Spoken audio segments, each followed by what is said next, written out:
to the radius. Brachioradialis coming from here to there.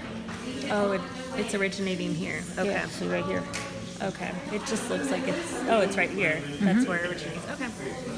As opposed to brachioradialis. biceps brachii that originated up here on the shoulder and comes down under here to right there on the radius. Okay. And brachialis that comes down here and inserts right under there on the ulna. You can't see it because We can't see the no, brachialis. you can't. I mean, it's there. It does that. Oh, okay. But it's not there. It is there. You just can't see it because, it's because we underneath. haven't ripped these guys off. Oh, okay. Okay.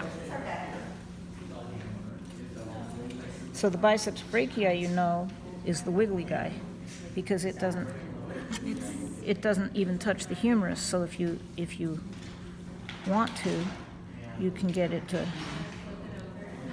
It originates up here. Let's go back. Pectoralis minor.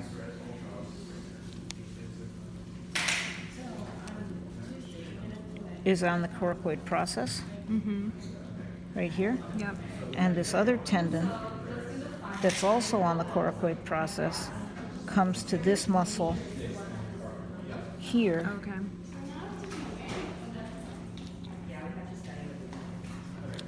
This muscle. Okay. This muscle doesn't even touch the humerus.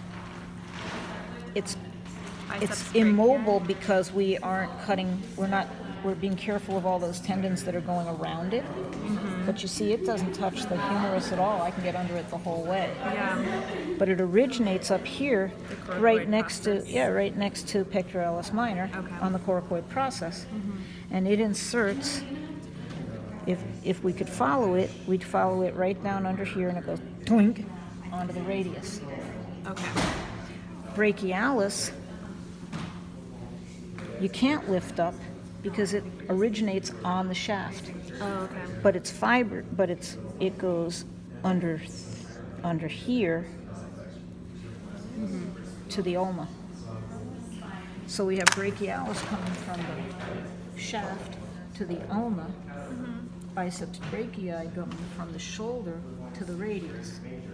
So biceps brachii is in the best position to be the flexor when my hand is pronated, supinated. But when my hand is pronated, see my arm is twisted, and now brachialis going straight to the ulna is in the best position to be the flexor. Okay. Right? So when I do chin-ups this way, I'm using my brachialis is the agonist, biceps brachii is the synergist. When I do pull-ups this way, biceps brachii is the agonist, brachialis is the synergist. And that's why almost everybody in humans has a much better biceps brachii than brachialis, which is why it's so much easier to lift things this way than to lift things that way. Okay. So this is the brachialis. Yeah. Okay. And then can we go over all of these individual ones as well? So these are all extensors. Those are all flexors. Okay. Right? They loosen if we loosen when they extend, then in life they would have shortened when we extended. This is going to the wrist on the ulnar side. So this is an extensor carpi ulnaris. Okay. This one's brachioradialis. Yeah. This is going to the wrist on the radial side, so it's going to be extensor carpi radialis. And the ones that go to your witch's brooms here are going to be your extensor digitorum muscles. So those. These two, Oh, okay. right? Because those are the ones that when you curl the toes, they move. Oh, yeah. Over here, we've got an extensor that goes to the wrist.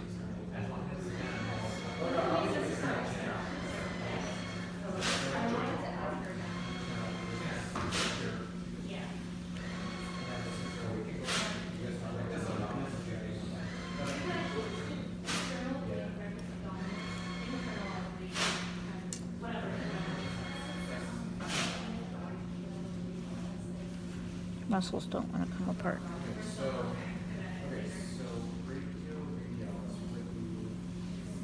It's up to you to learn which ones have longuses and brevises and such, okay? Yeah, you said the longest. It's when the tendon's the longest. Right. But not every muscle has a longus and a brevis. Oh, okay, yeah. Here we go. So we've got a muscle that goes to that loosens and goes to the wrist.